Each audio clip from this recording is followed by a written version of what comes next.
This is Brian from Dinkum Tribe with your top 5 money-saving tips for travel in 2023. Let's start with an easy one.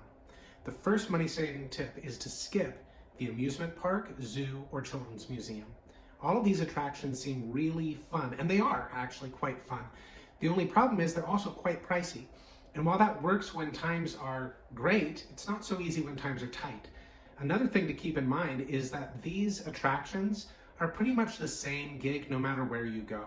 A zoo is a zoo, or a children's museum is a children's museum in one state or one place as well as another. And so typically you are spending a higher amount of money for an experience that you can get at home. For less money, you can actually find something that is unique to the area that you're visiting.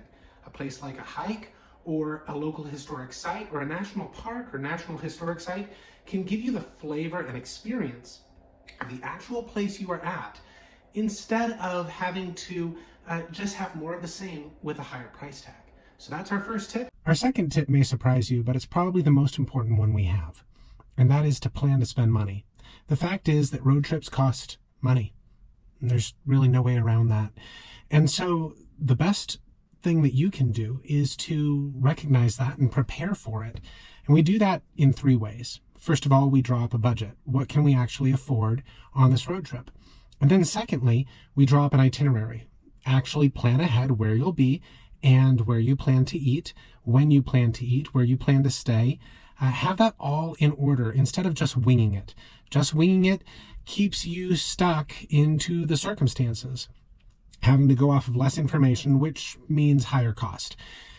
The third way that we work to reduce costs in road tripping is by awareness. Being aware of what your needs are, honest about your needs and about the needs of your family, is probably the most powerful tool you have in reducing cost. And it also, more importantly, maintains real health and strong relationships over the course of your road trip. And that's what you want, right? Well, when it comes to using true awareness and self-care, that takes really being honest with yourself in a hard way.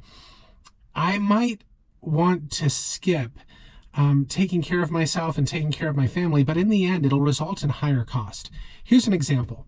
If I plan ahead and I recognize that my family's going to need something to help them through the day, I can plan to eat at a nice, fairly inexpensive restaurant midway through the day.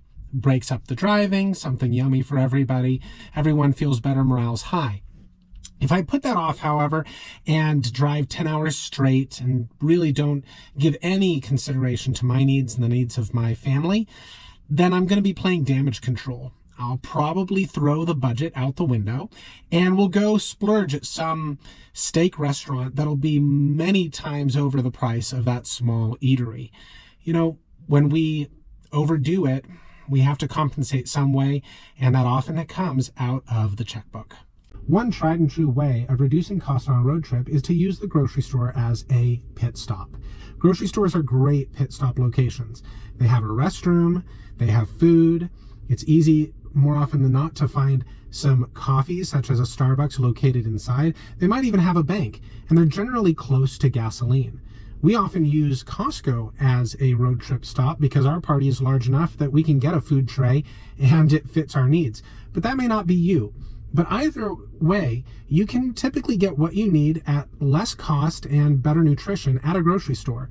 And if you bring a small cooler, you'll be able to take that with you and use it for the future events. That's not the case with a pizza or other eatery. The boxes that food is contained in isn't really made for keeping the food cool or hot, and it isn't made to keep the food safely in long trips. So using a grocery store and having your own small cooler, that is definitely a way to go to reduce cost. One last thing to consider is that grocery stores often are willing to receive government support spending such as SNAP or other kinds of government coupons. So if you have, and food stamps, so if that's something you have, well, you can get your food at a grocery store without having to spend money at an eatery. Our fourth tip is to stay well rested. We all make poor decisions when we don't have enough sleep, and it is easy to not get enough sleep. In fact, it's easy to gradually get a backlog of insufficient sleep on a road trip. However, that's incredibly dangerous and it also means that you and I are less apt to make good decisions financially. Take the time to look over your itinerary and identify where are you willing to cut out if need be in order to ensure that you get some sleep. What type of activities and what type of buffer space can you create to have an impromptu rest day or an impromptu nap? By identifying places where you can get rest and ensuring that you're willing to compromise and change and adjust and be flexible, making sleep a priority, that's going to keep the finances low, it's going to keep you away from a traffic ticket, and it's going to help you to ensure that you have a nice road trip, a road trip you enjoy rather than endure. So tip 4, stay rested. Our last tip is to be proactive with your ride. Vehicle costs are a significant part of an overall road trip expense. Inadequate preparation is not only unsafe, but it also is pretty hard on the budget. It may actually throw the budget out altogether. One of the great things to do is to make sure to take care of your vehicle before you start packing your bags. Not only are you keeping you and your family safe, but you're also ensuring that you will not have to make any last-minute unexpected expenses. Think about it this way. You can always buy a tube of toothpaste or a lost hairbrush, or, for instance, a piece of clothing that you forgot to bring with you. You can get that at the store for a relatively inexpensive amount. But buying a set of emergency tire chains or having to make an unexpected repair, that will cost you hundreds or thousands of dollars, and it'll blow a hole into your budget and even your road trip. Make sure to take care of your vehicle before you pack your bags. That way, you know that you're on sound footing. Saving money on a road trip isn't rocket science, but it is a lot of work, especially if you have a family. We've put together our ultimate road trip prep guide specifically to help families by providing them with all that they need in terms of recipes, in terms of national park site information, in terms of packing lists, including a visual packing list for children.